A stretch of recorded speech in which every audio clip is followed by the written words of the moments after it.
บายดีเด้อพี่น้องเด้อชมบรรยากาศหาอยู่หากินนี่คือเก่าแก่ดุกแก่ดังเป็นไงพอออกโอ้พอลงวัดโจทย์ทำวัดทำ โอ้ไปละสามวัดอันนี้แล้วเพราะว่าปลาปากเป็นทำแต่สามวัดเดี๋ยวเอาได้ดินอยู่เอาลงมาโลมา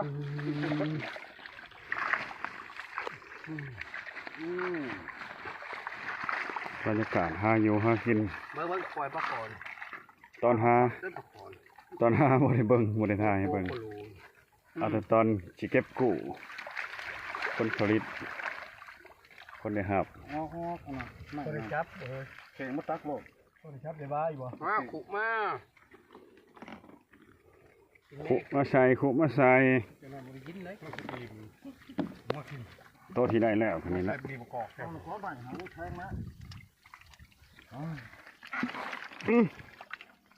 เก็บใส่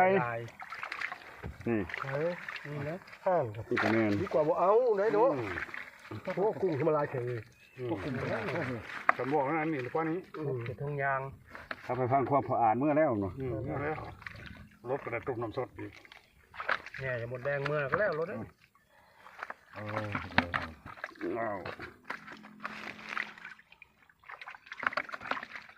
โอ้อยู่พี่ก็มีปลาได้เยอะเชื่องอยู่พี่โลกมันเยอะ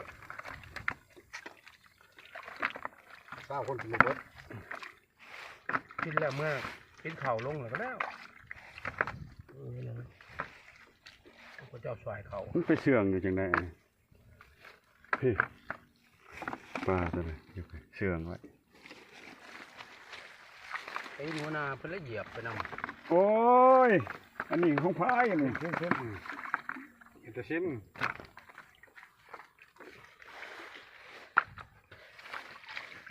ก้นมันที่อันนี้ฮะเอาโอ้ยปล่อยเช็ดกว่าประสูตรเดียวเป็นไรได้ง่ายยังบ่เป็นได้เป็นได้เสียงคือดอกแท้นั่นคือทำอะไรเด้ฮะก็อยู่เรื่องนะโมแมนสาวนี่ตัวลูกปลาตองกายให้ไหนแม่มันบ่เห็น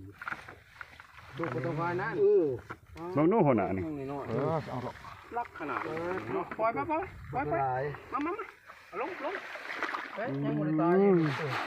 เห็ดมันโอ้ยแม่มันจะไหวเลยเมื่อไรจะเกิดเนี่ยเก่งมันนั่นถึงแค่บ่ทันเอาขึ้นเลยในครั้งหนึ่งเด้อก็มีที่หมอยังได้เฮ้ยใช้ปลาครับไม่ที่หมอก็ใช้ที่หมอที่ยืน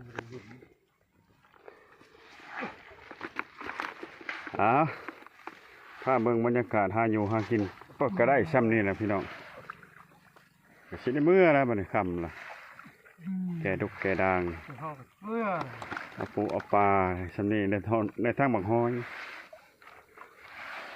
ตั้งเหือพร้อมแล้วเอาขอบใจเด้อพี่น้องเด้อที่เขาเบิ่งเขาส้มนำเป็นกำลังอกกำลังใจให้พวกเฮาพอกันคลิปหน้าบ๊ายบาย